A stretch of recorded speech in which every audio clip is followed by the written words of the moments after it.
Hello, and again, welcome to Bit Depth. I'm Santiago Ramones. Across from me is... Brenden from Master Talk. So, who are you and what do you do?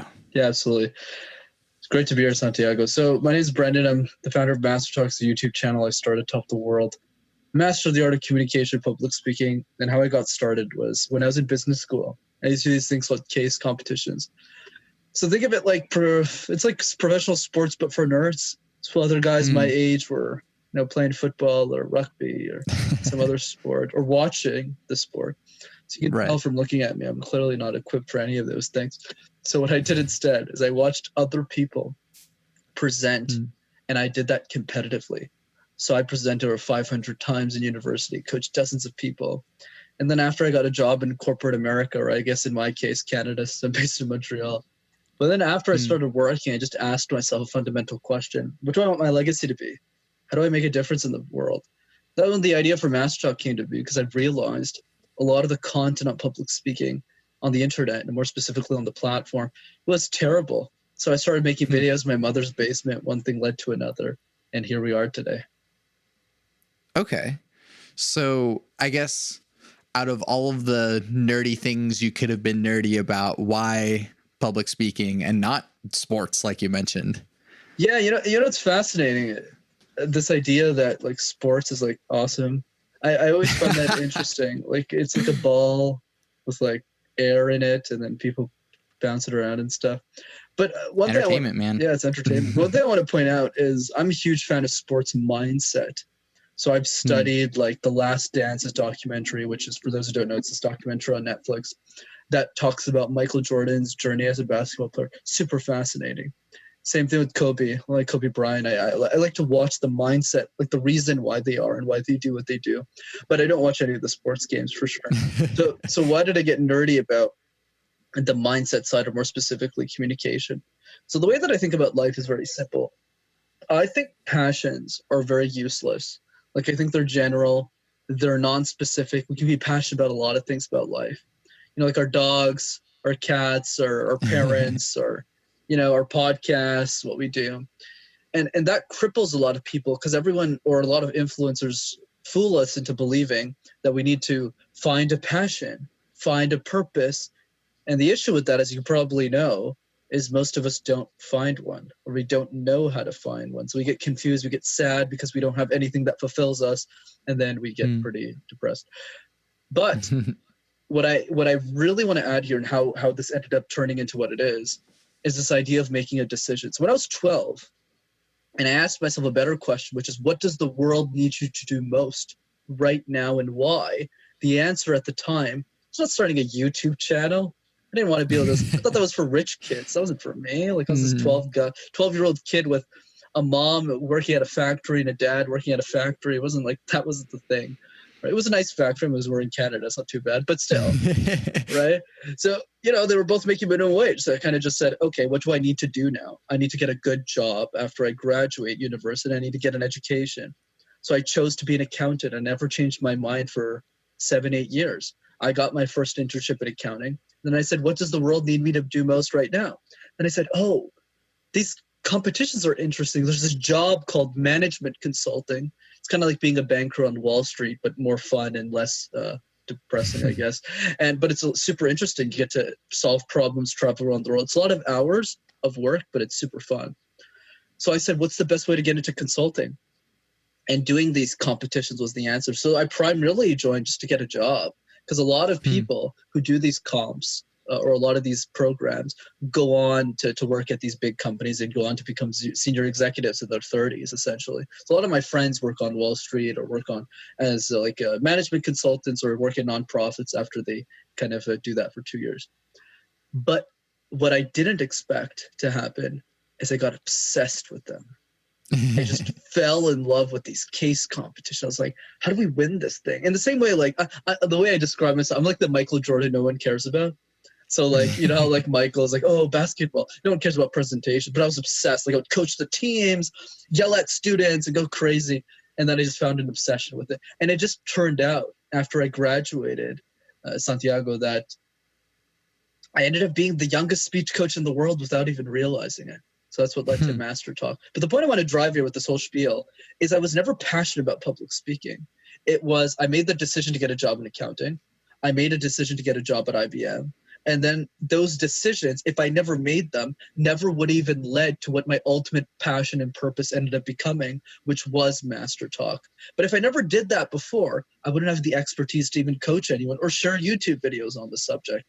But the reason I think this is important to notice is because most people don't make a freaking decision. So they don't get to what they actually need to be doing in life because they just sit there and hope for a passion and like their cat is going to tell them what to do with their life or something. Sure. So is there, I guess, like, what does, I guess, management consulting mean?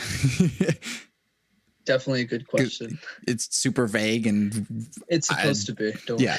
That's the key. But because I didn't want to bore people, what it is essentially is a business gives you a problem. So let's say a company that does this really well. So one of the top consulting firms in the world, it's a company called McKinsey & Company. And not many people would know this, but the idea behind McKinsey, what they do, is they're kind of the people you don't see in the background who are advising presidents, CEOs of companies on what to do with their company that nobody sees because they never take credit for any of their work. They just get paid a lot of money to give the advice. So not many people know this, but McKinsey is actually the company that invented the barcode. So then Kmart, and then they kind of replicated what McKinsey did as a study. But they're basically in the background doing all these things. So they're basically like the whisperer, the CEO whisperer. They tell CEOs what to do. So what CEOs do is that, and a lot of those people did work at McKinsey at the beginning. They end up becoming CEOs later in life. So what happens essentially is they bring a team from these consultants to come in and they tell them their problem. They say, my sales are down 200%. This happened. So what a company like McKinsey does is they try and figure out why that is. So if we think about sales, there's two simple reasons, or why revenues go down. Either sales went down or costs went up. Simple. The costs in a company went up, revenues go down.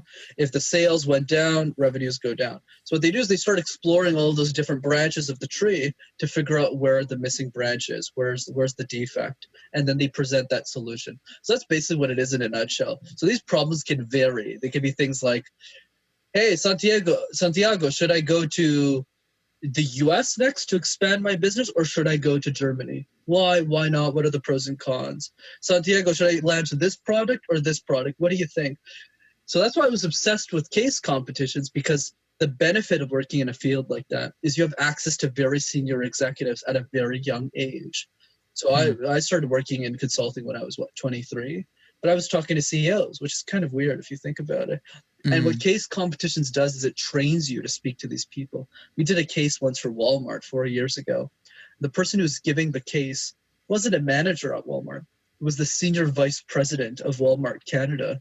So he's like sitting there in the judging panel, and you're like 21 presenting this guy and trying to convince him that you're right. And it's really fascinating. Trust me.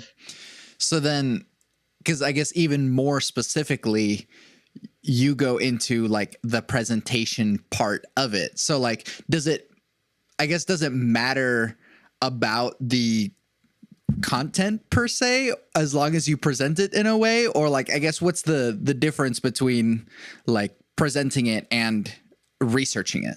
Yeah, no, it's a good point. So in case competitions specifically, what makes a winning team a winner is definitely the delivery. But I'll explain why. The reason is because since you're up against 13 other universities, you're competing for gold. 5 of those teams are probably going to have the right answer.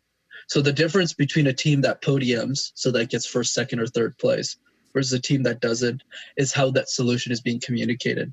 So if team A comes up and says exactly what the judges wanted to hear, but they do it like this, yeah, so this is our strategy, or better. Because they're scared, right? They're talking to like senior executives, like, yeah, so this is what we think. But they're giving the right answer. They might get 4th place or 5th place, maybe even 3rd place.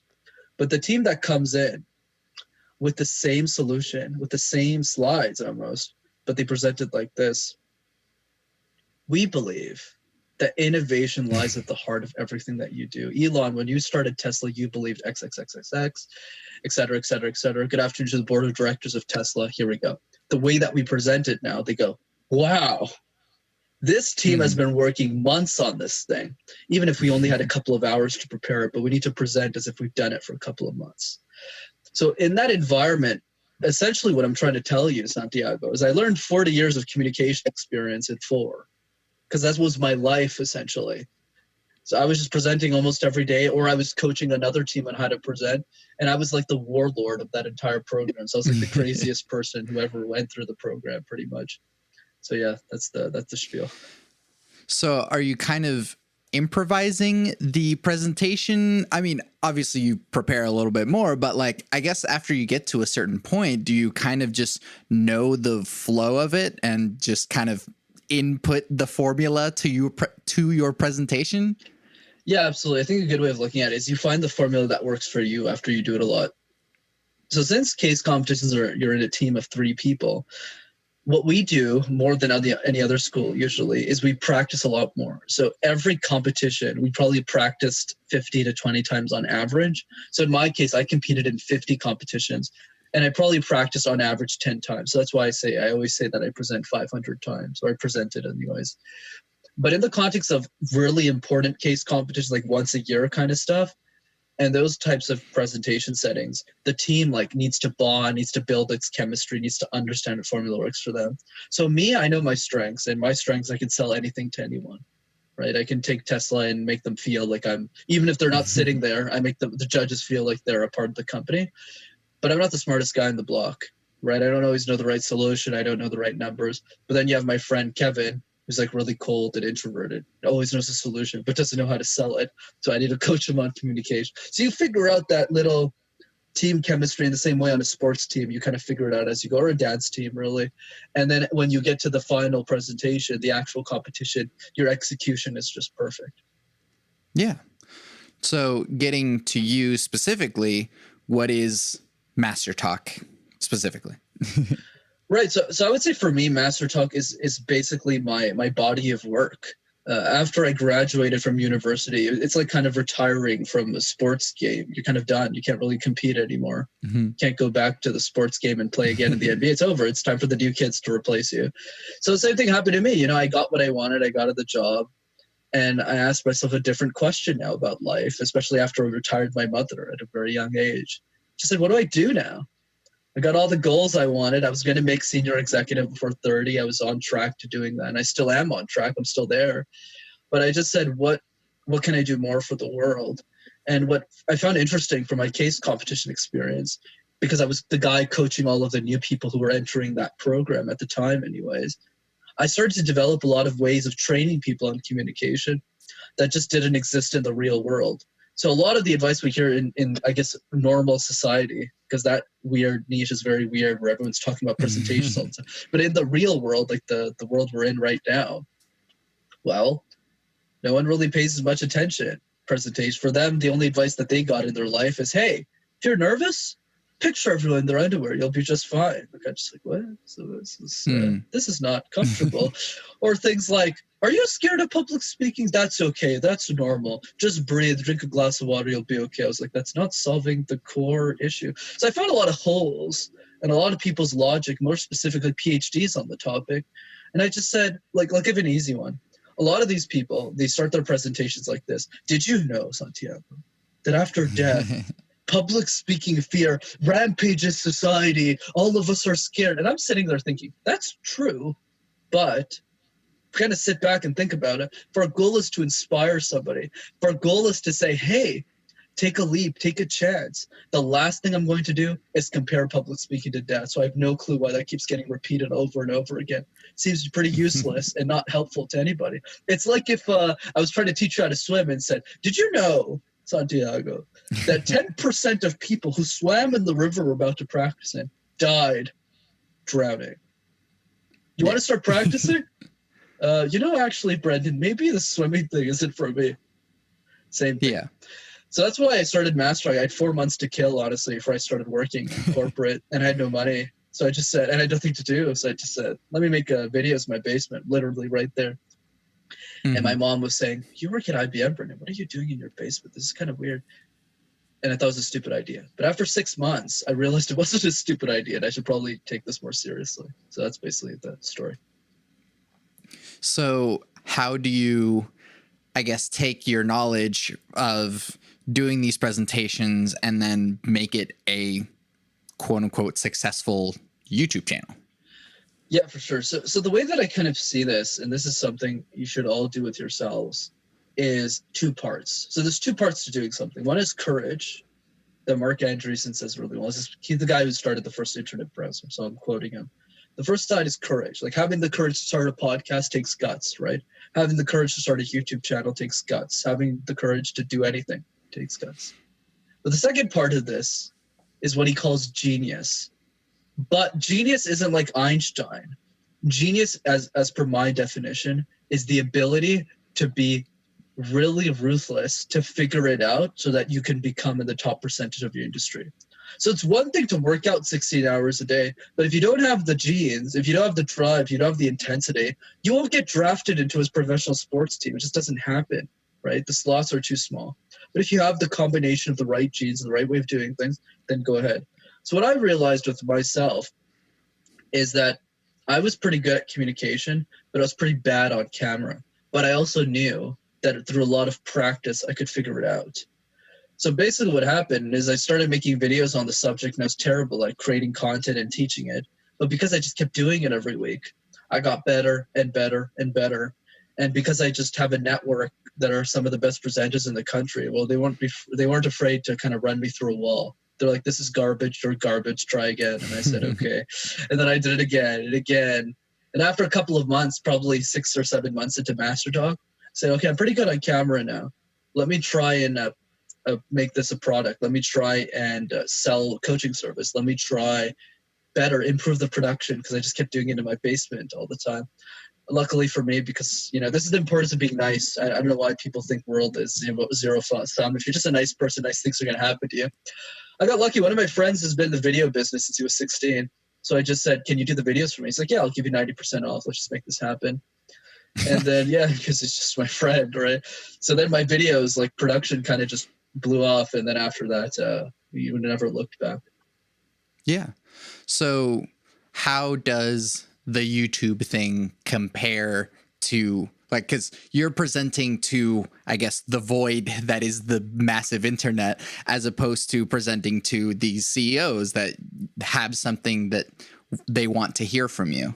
Yeah, very sharp question, man. Like, to be honest, I sucked. I hated being on camera for that very reason, because it was really lonely. Like, you're alone in your basement. There's nobody to talk to. There's nobody to impress, which I need. Like, as a competitor, it's like it's not like an ego. Actually, it's a bit of an ego thing, but it's more in the sense of, like, you're holding yourself accountable to someone else. It's a lot easier to go for a run if your best friend is knocking on your door at 5 a.m. and saying, Santiago, it's time for a run. Let's go. Right. Same thing with this. So that's why I sucked. I didn't like it. It was unfulfilling. It wasn't the same ego and pride that I had presenting in front of a CEO, just knocking out of the park and everyone going, oh my God, Brenden, you're like this amazing presenter. Nah, that doesn't happen on camera when you're alone in your basement. But what does help is by realizing the impact you can make on video. So what's fascinating, one person came up to me and said this, because I didn't want to start the channel, if I'm being honest. He came up to me and he said, do you have time to coach everybody? And I said, well, no. And he said, exactly. So if you want to get to 1 million people, what do you need to do? And I said, looks like I need to share the information. So it's about understanding the bigger reason of why you're doing it. And what also helped, as a pro tip for content creators out there, is I played it to my advantage. I kind of tricked the system, where I actually have an audience that I present in front of when I record my videos. And the audience is my video guy. So for me, it's not about presenting to the audience that is now, a lot more than it used to be, but it's more about saying, I'm trying to impress Danny right now. I'm trying to impress him. I'm trying to show him that I'm the best. I'm trying to seek his validation, just because that helps me as a speaker. It's good to have someone else say, oh, that was good, or that was bad, or try this. So I got a lot better on camera through that way. But the idea is trick habits in your favor. If you don't want to go for a run, then just put shoes next to your bed and put them on. And by the time you put them on, you'll probably not want to take them off and just go for the run. Like, trick it in your system.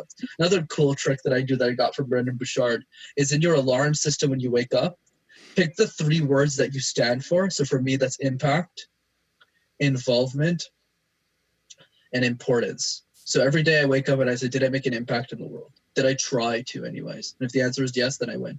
Number 2, is what I'm doing important? Is it of importance to other people? If I was making a YouTube channel on pranks, my opinion is no. Other prank channels would say yes, because they believe in making entertaining content that helps people laugh. Totally fine. But for me, that doesn't work. Number 3, involvement. Am I in the dirt? Am I talking to everyone I can talk to? Am I getting in the grind? Like, am I really in it? Or am I trying to outsource everything? No, I like being in the game. Number 3. But what I do is I change the labels so that every time I open my alarm, I see the 3 words. Whereas it's kind of like trick. Like, one thing he says is common sense is never common practice. So always make sure you're implementing those tips. So that's something I do, for instance. So camera works in the same way. Trick yourself in the right way. Yeah. You kind of mentioned how you play with the system or trick the system. How do you use the like YouTube algorithm to kind of find what works? And because I mean, obviously not everything is going to hit. You're going to have some things like, all right, 3 views, yay. Or some stuff is going to have thousands of views. And how do you find what works? Everyone's got a different opinion on this. I'll give you mine. And one thing I really want to push for people is my advice only really applies to educational content, because I don't really know anything about like pranks and like things like that. But in my niche specifically, I don't care about the algorithm. If an algo jumps, I'll take it as a win. But chances are, unless you have 100K subs, you can't rely on the algo. I got lucky with one video. So one video in particular, 3 daily speaking exercises. If you type public speaking exercise anywhere around the world, my video will pop number 1 in the search engine. I got lucky with that. That was not it. My video's good, obviously. The watch time's really good on that video, but I got lucky. I didn't plan for that. So my advice for people who want to be YouTubers is to never rely on the algorithm. The best way to get 10,000 followers is to talk to 10,000 people. You want to know the secret on how I got my first 1,000 followers? Well, I messaged 2,000 people, all of the network that I helped for 4 years. I said, look, I helped you on communication. Can you please support me on this? Can you please subscribe? Can you please watch my videos? Right? So for me, the content strategy is 99-1. Create 1% of the time, create way in advance. So I create my content years in advance, just so people know my strategy. And the other 99% of the time, I'm promoting. I'm having conversations with people. I'm doing workshops for free. I'm giving free coaching in exchange for introductions to important people that I can leverage to grow the following. I do podcasts pretty much all day, right? That kind of stuff. So I put a lot more emphasis on getting 10,000 people to watch that actually want to watch the content, right? So that they will share it to 10 people. Then, that's how you grow a real following. Yeah, it does seem like the promotion is bigger than even the creation of the content or even the content itself. How do you, do you want to keep doing that yourself? Would you rather someone else do that? Or do you feel like that's kind of your responsibility to make that your promotion? Mix of both, I would say. So everyone's different. So I'll give an example. Someone like Graham Stephan is a very famous YouTuber on the platform. He talks a lot about real estate and finance. I have a lot of respect for his work and what he does. He doesn't promote at all. He's barely on any podcast, but his videos are awesome. He posts 3 times a week. They SEO really well. He makes a lot of money off of them because the CPM is really high. CPM, for those who don't know, is like every time you make a video on YouTube based on advertisers who want to be featured on your video, they pay a certain amount. But because this is a finance and real estate channel, a lot of people want to pay a lot of money to be on his channel. So he makes a lot of money from that. So because of that specific niche and his strategy, for him being on a podcast is like, okay, it's more just I'm helping the other person. I'm just, they want me on. I'm just adding value to them. But in my case, I don't like making YouTube videos. I actually find the process extremely stressful. So my strategy is write the content 5 years in advance so I don't have to think about it.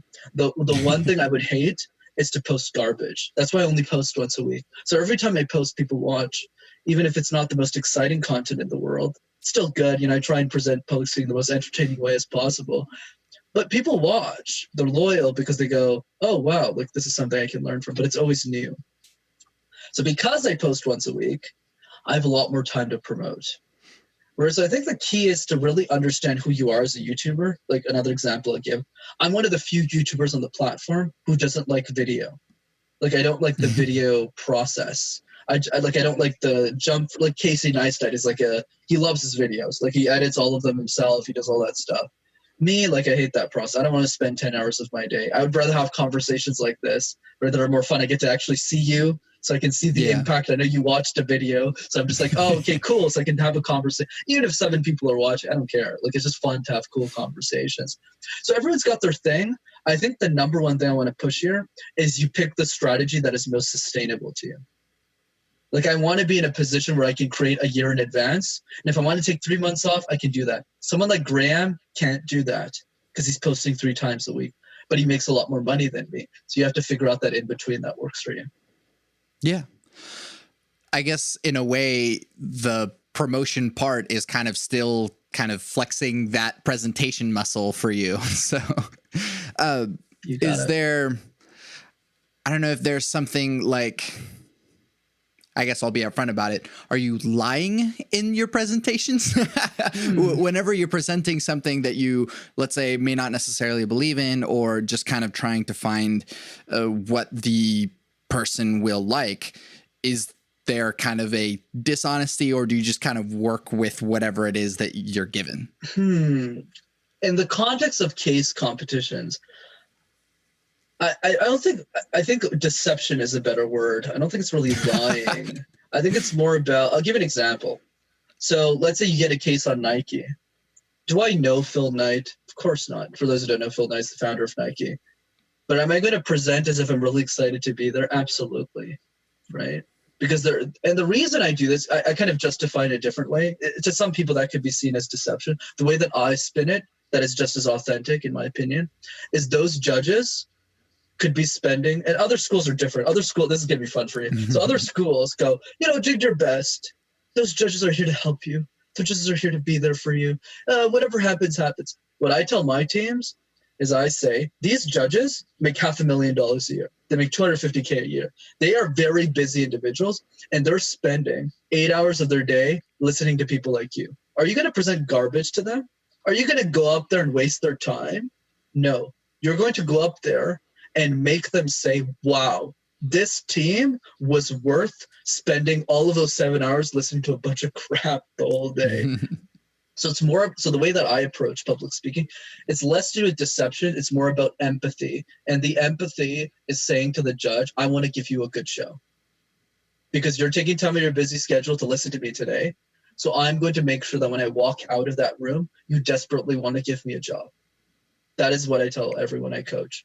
And in that frame of mind, it doesn't seem deception anymore. So I can walk into a presentation and say, when you started Nike, it's a show, right? It's time to give the best show of your life. Same thing with my public speaking videos, right? Are there days I don't want to film? Absolutely. I'm sitting there and I'm just like, Jesus Christ, it's so hard. Why do I do it? Because I always tell myself that if I get it right, if I get it perfect with the right emotion, and I'm authentic and I'm excited and I do it one time, I never have to do it again. I can just share it forever. And so that's the key. It's all about being empathetic to the audience that you're speaking. That's how you kind of get rid of the deception piece to it. Yeah. What is kind of one of the nitty gritty things in what you do that you feel like people may not be able to, or may not see very often, and you're very proud of, and it's this very specific thing, and you're like, I know that I can do this little thing very well? Yeah, I think one thing that a lot of the case people give me credit for that's very not well known, so I'm glad you asked the question, is I'm very detailed. And by detailed, I'm obsessively detailed. So one example I give to a lot of the students I coached back in the day is I gave a specific piece of advice on how to build your introductions. Because most people start like this. That's why they lose a lot of points and they're not very engaging. Hi, my name is Santiago. This is Brenden. Let's talk about Nike in the future. Now I'll say that's going to get you like 7th place. Like that is not how you differentiate yourself from the teams, or you're not setting yourself up to win, right? Basically.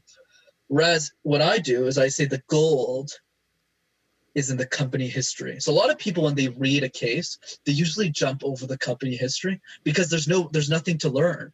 It's more just like, okay, this is what we did before, but let's focus on today. But the reason I pay a lot of attention to company history is because I can pull a lot of insights on how the company started or how it was founded, whether it's a nonprofit or anything, and I can respit that back.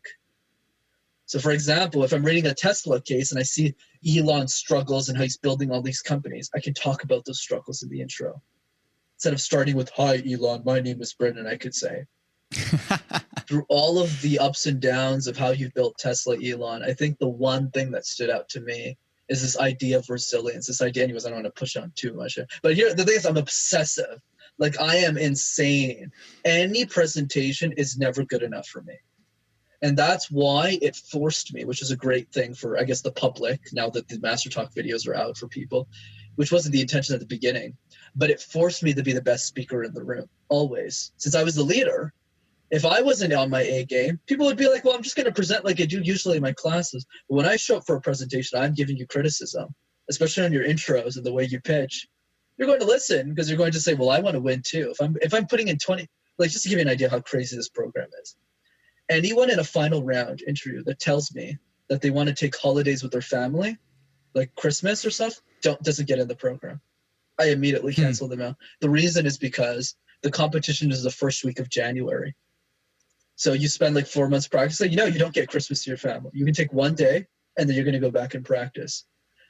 And people still want to do the program because they know what it gives them. And I haven't seen my family in 3 years. Like, I haven't spent family for that. And now I'm due because I graduated. It's a lot of fun talking to my family.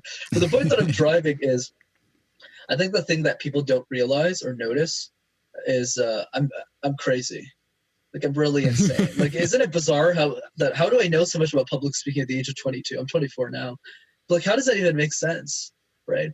It's because I was insane. It's because I did all of those things. And it's the details that count for sure. Yeah.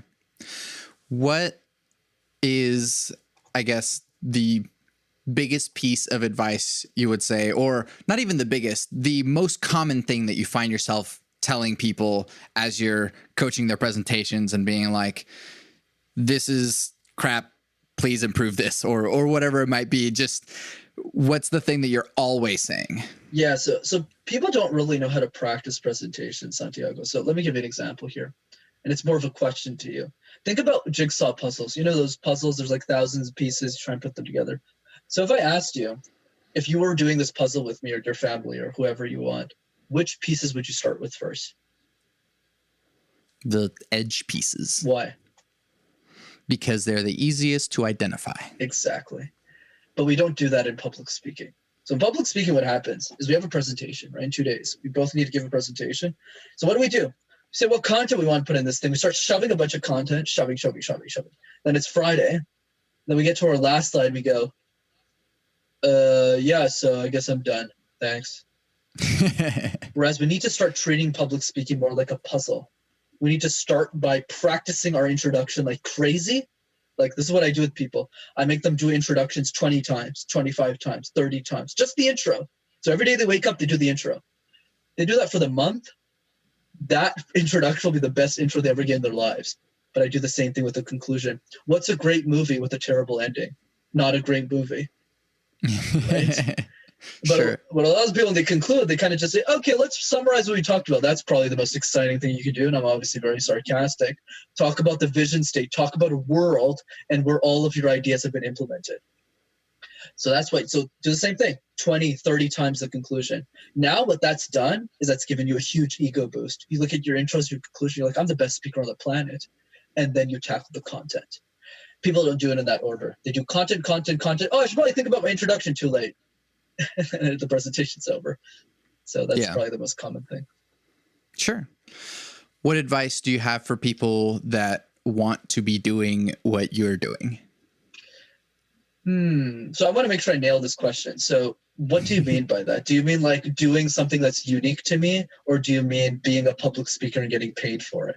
Or both? The latter. What does latter mean? Is that the first or the second? The second one. Okay, being a public speaker and getting paid for it. Okay. Yes. So for advice on people to go pro, there's a couple of things you want to do. So the first one is you need to understand that people won't pay for a speech unless there's something in it for them. So that means if you want to talk about your dogs, that's cool. You can only do that. But it's not something people will pay you to do because you're not solving a problem for them. So think about, as you can probably guess, my keynotes I charge a hefty fee. Why? Because communication is something people want to pay for. Because if they spend, I don't know, I'm throwing a number, $1,000. It's a bit more than that. Let's just say it's 1,000, right? For the sake of this conversation. Well, if you become a 10x better communicator, what's that worth to you? It's worth tens of thousands of dollars, right? Over the long term of your life. So people will pay me a hefty fee because of the topic. But if I came up to you as a communication expert and I said, you want to talk about dogs? I said, sure, but don't expect me to pay you for that. So the key is think about the topic that you solve for somebody else. What is the pain point that you solve for someone else? The only exception to that rule is if you're a celebrity or you have a strong personal brand. So if you want to talk about slime, but you have a YouTube channel that has 500,000 subscribers, people will pay you a lot of money to come give that talk on slime because they'll make more than 5,000 because your fans will come and pay for tickets to go see you, right? Mm-hmm. But if you don't have that personal brand, you actually need to present something very specific. Second thing that isn't very obvious is be willing to give it 200 times for free. Yeah. If you're not willing to do the same speech, this is what I want to add. I've presented, as of this recording, over 1,000 times probably, as of today. And half of those times, or rather all the times after I graduated from uni, was the same presentation. I've given the same keynote probably 400 or 500 times now. And I only started getting paid for it recently. And there's still times that I give it for free. You know, it's like a nonprofit or something, you know, to give back. Mm-hmm. But, you know, the company brings me, I charge them pretty hefty fee for that keynote. So the reason why I want people to think about this is the following.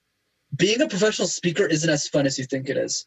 You know, the glitz and the glamour is great. You get to travel the world. People look up to you. People want to take pictures with you, which is very humbling, by the way. This happens at first. Because I'm not really famous, right? I got like a couple thousand subscribers. It's not that big of a deal. But it's very humbling. And that's great. And it fulfills me quite a bit. But most people don't make it there because they're not willing to do the same thing 50 to 100 times, right? Just to give people an idea. Today, as of now, this recording, this is probably my 8th interview of the day. So I'm right. So it's like I'm intense, but I repeat the same story over and over again because that's what it takes to become a brand. That's what it takes to share an idea that actually matters. If you keep switching up your stuff, you don't get anywhere. So that would be my advice. And the third one, of course, is build a personal brand. If you're not willing to deliver free content for people, don't expect to be paid for your time. Yeah. Cool. Now, since you've been delivering the same answers this whole time, hopefully all of these questions are going to be a little bit more challenging and maybe not quite as easily regurgitated. So, these are very what is different, the role? What is the role of spirituality or religion in your life? I love that. That's great. And by the way, kudos to you. Actually, most of your questions you've asked me, I've actually never been asked before, so that's great. Awesome. Yeah. So spirituality. Well, actually, it's sorry. That makes me question other people interviewing you because this is just my genuine curiosity. What's wrong with people? Yeah, sorry. Go ahead. No, for sure, absolutely. But just to add on that, it's more in the sense of the specificity of your questions are interesting. So let's say you don't just say, "How do we engage an audience?" You go, well, in this case competition situation you're in, what did you do there? Right? That people don't really dive that level, but they still ask relevant questions. That's what I mean. But it is interesting nonetheless. Okay. Spirituality and religion. So the way that I see spirituality and religion is, and I like Sam Harris's point of view on this, not the atheism point where everyone should not have a religion. That's something I want to push here because I always like to stay neutral here. The thing I want to push is it doesn't really matter if you're religious or not. You still need community. And I think that's something I learned over time. And without community, as human beings, we are lost, right? That's what I find interesting about a lot of people who go to churches. I ask them a lot, why do you go? They don't actually say it's for God. They say it because they get to see everyone else at the church. And I think that's awesome, right? And a lot of my friends are from different faiths and different beliefs, and I don't have a preference for any of them, really. It's really just, everyone's happy, as long as everyone's a great human being, be that. But I think in my own personal journey, what I learned is spirituality is important for everyone. If somebody else isn't giving you the answers to your life, you need to learn to figure them out. And the best way of figuring them out is finding your own community. So for me personally, I found my community at personal development events. Think of it like Tony Robbins events, Lewis Howes events. I spend a lot of money every year. Not that much money. It's actually not that expensive to fly out to meet people who are like me. purpose-driven. We sing Kumbaya for 3 days. We talk about our fantasies. We talk about weird stuff that we would never talk about in the public eye. Like I won't be doing this podcast. No, I'm kidding. Ask me anything. But the point that I'm driving is find your people, find your tribe, and ask them the stuff. So, for example, a lot of people say, do you do yoga, wellness, meditation? What do you think of all that stuff? I always say there's a much important habit that nobody talks about that people need to, that leads to all of the yogurt and the stuff you're supposed to do. And the habit is ask yourself a hard question every day. What are you pretending not to know? If you had all the money in the world, how would you spend your time? Isn't it odd that we're all saving up for 65, but Chadwick Boseman, who was in Black Panther, died at 43, and Kobe Bryant, who had all the money in the world, couldn't save himself from death, and Steve Jobs died at 56? Why are we asking these questions? Because it's through those questions that arrives at the answers that we're looking for. Just most people aren't willing to ask. Beautiful. So that means that the questions that I'm asking people hopefully helps them tackle those things a little bit sooner. So then, what is your definition of God? Man, you're asking me really political stuff. I mean, controversial stuff. Let me see. I didn't realize God was political. No, I usually don't like to get into religion, but I'm happy to comment on it anyways because I appreciate the question. So the way that I think about it is, I think God is what you make it to be. So in the sense of, for me, God is more of an energy, not necessarily a thing that I believe in or a person, but rather an energy in how I should be living my life. So in this idea that, for me, my happiness, my fulfillment comes from doing great things. So if I'm like spending time with my family, which is great, I love my family, but if this is all I'm doing, I'll be miserable. And that doesn't apply for everybody. And I'll give you an analogy that kind of explains this. There's this great documentary I recommend everyone watch. It's called Free Solo. It's about this guy named Alex Honnold who climbed this wall called El Capitan. But something I want to push here, I know you've probably watched it, but for the audience, free soloing means you're climbing a wall without any rope. So if you make a mistake, you just die. Right? So it's really fascinating. And what he said in the documentary, I'll never forget for the rest of my life. He said the following, I'll impersonate him a bit here. He said, me and my girlfriend, we view happiness in different ways. She sees it as spending time with family, going shopping, buying a house, being comfortable. And there's nothing wrong with that. But the way that I derive my happiness is by doing great things. For 9 out of 10 of those years, I did not want to climb that wall. Every time I looked at El Cap, I was scared to death, didn't want to do it.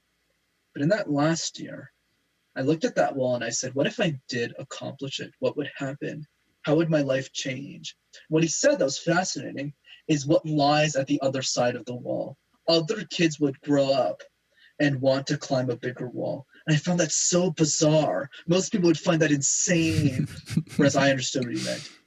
It's this whole idea of what MJ would have been, what Michael Jordan would have been if he watched his own documentary when he was 15. And now he'll think about that. The crazy people like me, probably you, think about that. This idea of, if MJ watched MJ, what would MJ actually have been? He actually would have been a lot bigger. This whole idea of the 4-minute mile, once it's breached, someone's going to go after 3 minutes. Right? So it's this idea of optimizing the human experience. So for me, that is God. It's this idea of pulling energy that doesn't really make sense from a perspective. Like there's not really a purpose to this. It's more just like it excites me, it brings me energy, and it allows me to have an interesting human experience while I'm still here. So that's how I think about it. That's awesome. What is free will, and do you believe in it? And since you had mentioned Sam Harris, I imagine you might have thought about this at least. Yeah, I've watched I haven't watched his podcast that much, but I've listened to a couple of interviews that he's a part of. More of the soft ones, not the ones where he starts debating and talking about this controversial stuff. But the idea with Sam that I appreciate is I like the way that he thinks. He's very level-headed. But the idea of free will that I want to push here is there's always parts of life that you can control and parts that you can't. So I think anyone that thinks they're truly free and as a whole is probably wrong, in the sense that there's always a component. For example, society conditions us to do the following, at least in American/Canadian culture. Get married before 35, get a house, buy a house, more specifically, have 2.5 kids, not two, 2.5, right?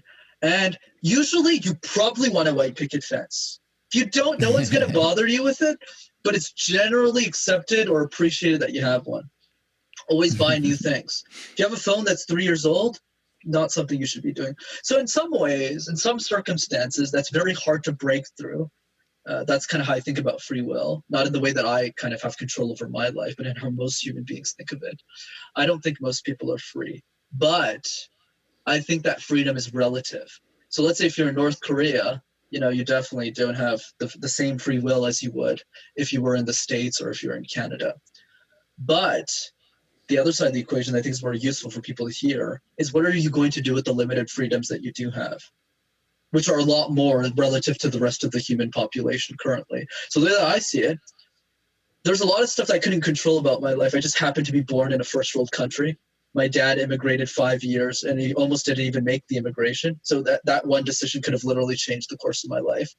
So I ended up born in a city where it just so happened that the university I went to had the world's largest case competition program ever. It just so happened I was born in 1996. Case competition started becoming popularized in the early 2000s.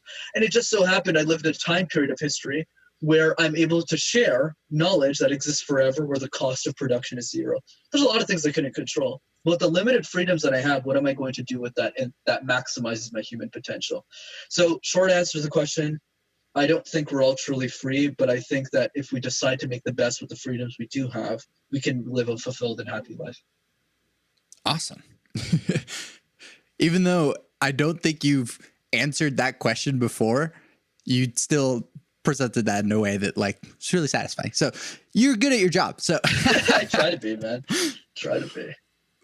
What happens when we die? I'll answer this a bit differently. In business, we learn. This is the only advice that really matters, at least if you're interested in being an entrepreneur, is that you should, or life, honestly, always prepare for worst case scenarios. My opinion, this is kind of a general impression that I have. Anyone who thinks they're truly right about anything is probably wrong and not very intelligent. That's my POV on things, point of view, which is POV. So for me, I can't just go on a podcast and say nothing's going to happen after you die. What do I know? It's kind of like, I forgot the scientific term for this, but the idea, to simplify it for people, is that geniuses realize that the more that they know, the more they realize they actually don't know. So for me, I'm probably wrong about 99% of things in life, but there's 3 to 5 things I'm pretty sure is correct, almost to 100% degree. So I'm betting my life on them. So one of those examples is Master Talk. I actually think this is going to be useful. And so I do as much research as possible, even if I'm not 100% sure, I do it. So what's my opinion on this whole death situation?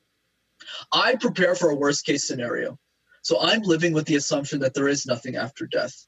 If there is, and they don't want to bring me to heaven, well, tough luck for them. I did pretty well for myself. So come on, right? So I'm living with the assumption that there is nothing. So because I'm living with that assumption, it forces me to take action today. Because I think the issue, well, not really the issue, but the loss, right? It's kind of this whole idea that the richest place in the world is the graveyard, where a lot of ideas that should have been implemented haven't been because of some insecurity or fear. So I think the idea for my life is with the assumption that there is nothing after, or rather, I actually take this to the next level. I actually think I'm going to die in 15 years. I call it the admirer timer. So this is a side note that I would love to add here to the conversation. Please. So a lot of people are very desensitized to this idea of death, right? They go, death is important, but I'm going to forget it as if it doesn't exist. And a lot of us in our age group, 20s, early 30s, do that very well because we're young. We think we're going to live forever, even if that's a very nonsensical way of looking at life. So the way that you fix this, it's dark, but it's effective, is you pick someone you admire deeply to your own human experience, someone you really admire that died at a really young age. And you assume that you're going to die on the same day they did. This is what I call the admirer timer. So the person I've selected for this is Kobe Bryant, which is odd for someone to say because I don't watch sports or care about sports. But the reason, and I'm happy to share this, the reason I picked Kobe is because I really admire the crap out of him. He had so much more to life to give and had nothing to do with basketball, actually. He was starting this media company, this podcast called The Punies. And I knew, because I follow him a lot of his podcasts and what he was doing, he was going to make a much bigger impact in the world that had nothing to do with basketball. He's going to create this huge media production company, tell amazing stories, and get a lot of leaders, future leaders, right, to develop growth mindsets. And I knew he was on the right track. He won an Oscar 1 year into doing this thing. This guy's committed, and he died. And I was depressed for a week. I just sat there and I was like, crap. Like, so I just find life so unfair, right? There's people who are like 60 who like abuse children and do bad things. Someone like him, and he's had his mistakes in his life. I'm not saying this guy's perfect. No one's perfect. But he was doing some important stuff. I think we could have given him 5 more years. He would have done some pretty important stuff that only he could have done. But it's a constant reminder for me to always play full out every single day, to stay up until 11 to do a podcast, or do whatever it takes to maximize and optimize my human potential. So the short answer is, by implementing an admirer timer, it forces me to keep moving very quickly. That's why I started taking action at such a young age. Once again, started Master Talk at 22, which makes no sense because most of my competitors in the space have PhDs in the subject. I didn't want to wait because I was scared that I was going to die in 5 years. I don't have a disease or anything, but just in case. So that when I die, the knowledge doesn't die with me. That's like my biggest fear right now in life. That's why I'm always like creating my content like 5 years in advance, doing some crazy shit. So the point is, I work with the worst case scenario. I assume I'm going to die, that there's nothing after this. So I'm just going to play full out while I still can. Heck yeah. That's really inspiring, at least to me. So I don't know if other people would be like, gosh, that's dark. But yeah. I'm assuming that you're the only person who listens to your own podcast. So, so that matters to me. So I appreciate it, man. I do listen to my own podcast, but mostly to see like quality controls. How did I do? How do you determine what good behavior is? Very subjective answer for sure, like many of the stuff I've said today. But if I had to give a concrete way of being, I think some easy to general things we can all agree on, it's just be nice to people. Like I'm a very cocky person. Okay. I'm very upfront about it, very confident. I think I can take over the world at public speaking and blah, blah, blah. But it's this weird dichotomy where I don't disrespect other people. Like if somebody is I don't like disrespecting people. Like for example, like when I rescheduled this thing with you, I showed appreciation. I was like, thank you for doing that. You didn't have to. I really appreciate that. Like things like that, right? I don't like disrespecting other people. So I think the idea is just being kind. I think is really important. And I know we talk about this a lot, but I think the reason is you don't know that little thing that could change somebody and how they think about it. I'll give you a perfect example with me. I was 4 months into master. I thought it was a stupid idea. Honestly, I was just like making videos in my basement. What the hell am I doing? This kid that came from nothing, had factory work. I'm supposed to be the person that some energy called upon to democratize. I was supposed to be the next Dale Carnegie. Me, I'm sitting on a mattress, dude. Like, what the hell? That makes no sense. Then there was this woman named Nadia, a good friend of mine. She came up to me one day. We were just chit-chatting. She's in the CASE program. So we were just, having, like dinner or something. And she looked at me and she said, Brenden, I forgot to tell you, but I've been watching all of your videos. And Nadia doesn't lie to me. She's a really nice person. She's not that kind of person. But Latina, she doesn't like mess around. She tells me the truth. And I was like, really, Nadia? I was like, why do you want to watch all that stuff? It's garbage. I haven't said it's garbage. It's like I'm in my phone. Like, it's so bad. And if you don't believe me, watch my old stuff. But it's because it's still up. And she said, no, actually, and for her, it meant a lot to me because she went through me yelling at her and the coaching and all that stuff. She said, no, your stuff's useful. Like, you should keep doing this. If it wasn't for her, she never told me that little thing. She probably forgot, by the way. I'm going to tell her that after Master Talks become successful and I, hit the milestones I did. That little comment changed my life. That little thing made me go, if Nadia thinks this is worth doing, this is probably worth doing. Same thing with my video guy, Danny. He watched my first video. It was horseshit. My first video was garbage. So bad. He looked at me. He's like, I think you got chops. I don't know if he was lying or not, but I choose to believe he meant it. And then he became my video guy later on when I took it more seriously. But obviously he had he never knew I was going to take this seriously, and I didn't think so either.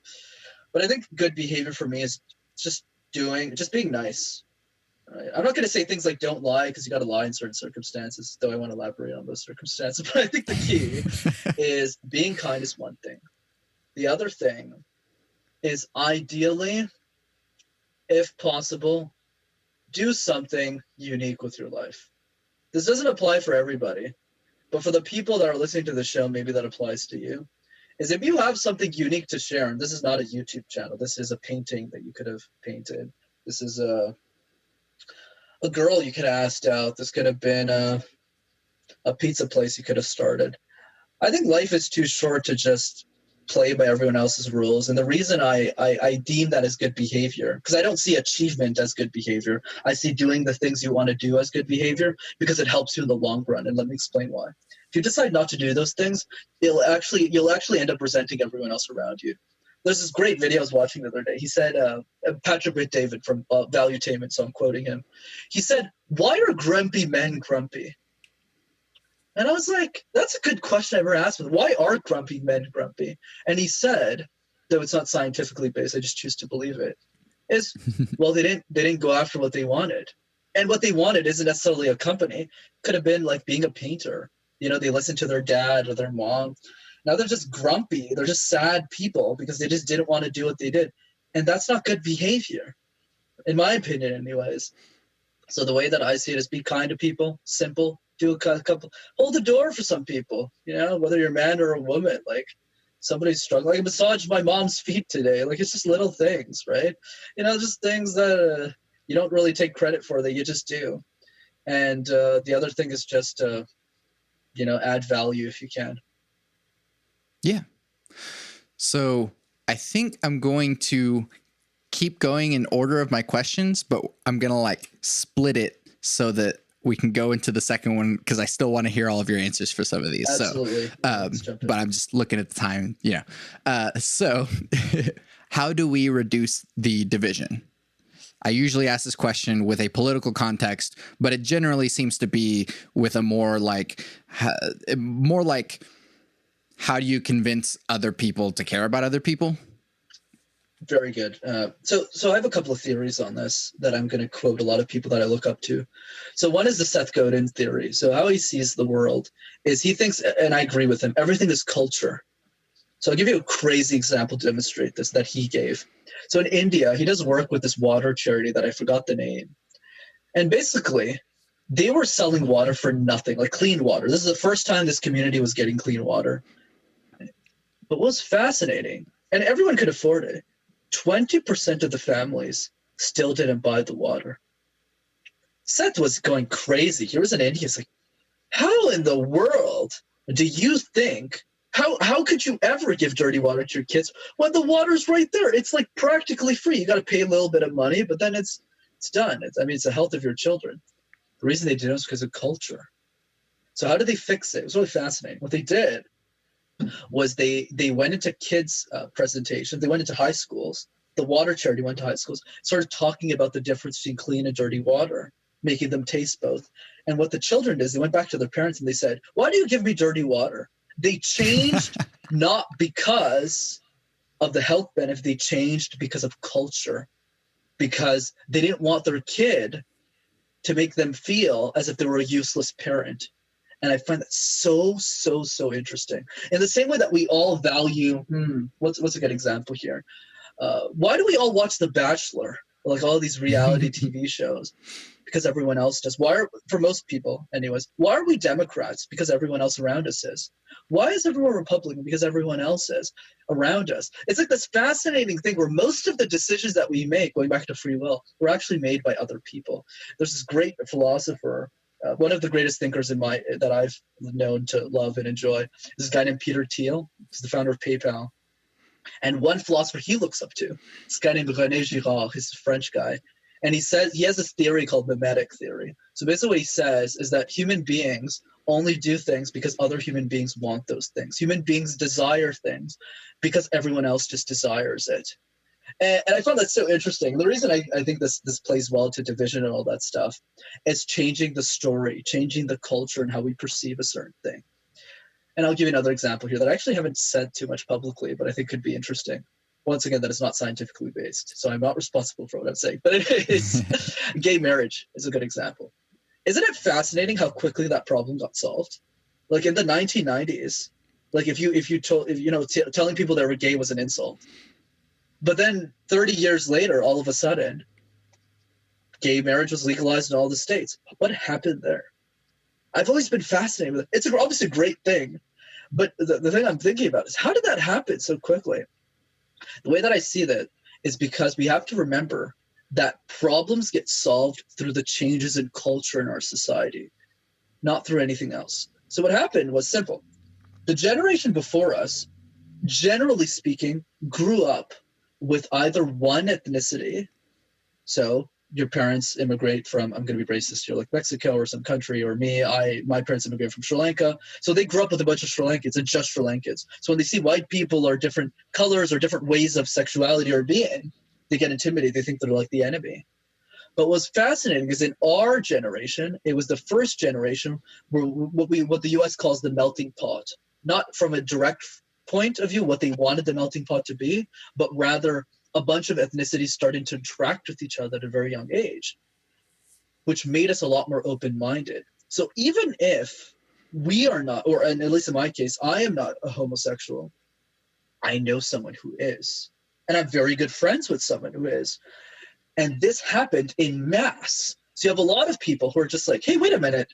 Why are we hating on gay people? They're all pretty nice folks. There's a lot of celebrities that we admire, culture, going back to culture once again, right? That also love, are great people. They're not bad people. So what is this stigma here? So then one person starts a match, throws it and says, hey, we need to legalize gay marriage.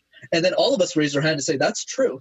And then all of the politicians who are against gay marriage all of a sudden have to be for gay marriage, or else they don't get reelected. Yeah. Like Arnold Schwarzenegger is a good example of it. The governor of California at the time, anyways, got a lot of hate for being against gay marriage. Well, he got pushed out. Right. So what I find fascinating about division, one side is culture. That's what I want to talk about. So don't think about what problems you want to solve. Ask yourself instead, what are the world's easiest problem to solve that you can solve in your lifetime? I think that's a more healthy conversation that doesn't cripple you, right? Because if you want to fight for climate change, this is great. If you want to do that, I'm happy for you. But it's also very complicated. Like if you don't thrift all your clothes, you suddenly become a hypocrite for the only problem you're solving. Right? So it's weird. Yeah. It's very disarming. It's very it's very, how do I say, it's discouraging, right? It's like you don't want to do anything. The other side that I want to point out, and very few humans have this skill, is this idea of understanding all perspectives. Most humans, what they do is whatever they believe, they just tend to see it as the truth. So if I'm a Democrat, I'm going to say I'm a Democrat. If you're a Republican, Santiago, I hate you. Reverse is also true. If I'm Republican, you're a Democrat, I hate you. But what we're not doing enough is we're not sitting down and just having conversations with each other and asking open-ended questions. Santiago, why do you believe what you believe? And the same way you're doing with me. Why do you believe that? Why do you believe this? If we started doing that, we'd have a lot less problems in society. It's like this whole idea, like if you're for or against abortion isn't the issue, right? The issue is, are you willing to listen to the other side? There's a reason why people are for abortion and they're all against. Are they all bad people? How could that even be possible statistically? Mm-hmm. They all have families. They all have passions. They all have the same hobby. They all watch Netflix, right? It's like we all watch the same shows. Why are we so divided? And there's a great book that I can recommend for you, since we're kind of having an informal discussion. There's this guy named Jonathan Haidt. He wrote this book called The Righteous Mind. This is basically— I've read it. Oh, you have? Excellent. So for those who don't know, it's basically a book where he talks about why good people are divided about religion and politics and stuff. So I think the best way of solving for division is coming together on problems we can all agree on. That's why in my lifetime, I'm only focused on solving two problems. One is communication. There's nobody who's going to come up to me, Santiago, and say, I hate you, I'm against you, you shouldn't be solving public speaking for the world, I want to finish you, right? Versus, sure, going to get a little more controversial. If we try to solve for human trafficking, which is horrifying, it's also very difficult. Because you have the mafia who's against you. You have people with arms who are against you. You have really smart people who are also really bad people. And you don't know where the humans are located, how many they are missing, etc. It's a very difficult thing to solve. So my advice to people when you think about division is focus on one or two things you know you can knock out in your lifetime. If everyone did that, the world would be 100 times better than where it currently is right now. So for me, those two problems are simple: public speaking and the water crisis. I don't care if you're Republican. I don't care if you're Democrat. I don't care if you're a nihilist. I don't care who, what, where. You're all going to agree, 99% of us anyways, are going to agree that every human being should have a clean glass of water to drink. And it's disgusting that 10% of us are drinking brown water every day. I should probably do something about that. But if we all had that mentality, how do we solve the easiest problem? The water crisis wouldn't even exist, right? And that's the issue. Yeah. Yeah. I'm going to put the last question here and then we'll, divide it. But cake or pie? Definitely pie. But if I'm being honest, neither, because I'm a pretty health freak. So I only cheat once every 2 weeks. And when I cheat, it's to eat junk food. So like burgers and shit. So not either. Yeah. But if I had to pick, pie for sure. What is best pie? Kind of corollary to that question. Probably apple pie. Probably apple pie, like nice freshly baked, like those apple ciders at McDonald's. What did they call it? Apple turnovers? Apple something. Yeah. I don't eat McD's. I haven't had McD's in 4 years, but like that thing, I eat sometimes. Yeah, heck yeah. It's pretty good. Brenden, thank you so much for doing this with me. Where can people find you and your things? Of course. So clearly, if you're listening for this type of conversation, I would just rewatch this. But if you want to listen to public speaking information, stuff like that, or just life tips on my Instagram, you can check out my YouTube channel, which is Master Talk in one word, or you can follow me on Instagram, which is Master Your Talk. Awesome. You can find everything that I do on my website, santiagoramones.com. I make music. Bloom is available now, streaming everywhere. Put it on in the background or show it to your friends so you can all enjoy it together. You can also buy it on Bandcamp and get bonus content so you can sit alone in the dark with your headphones on and listen to the album in its entirety while reading and looking at the bonus content. I also make music with Power Cycle, an experimental electronic trio. Our first completely improvised album, Too Many Damn Cables, is streaming everywhere. To support this podcast, leave reviews, comments, tell your friends about it, and buy my music, because by supporting me, you're supporting the podcast. I always end the podcast with my 3 things. They shape my life philosophy. Those 3 things are: love never fails, it's going to be okay, I might be wrong.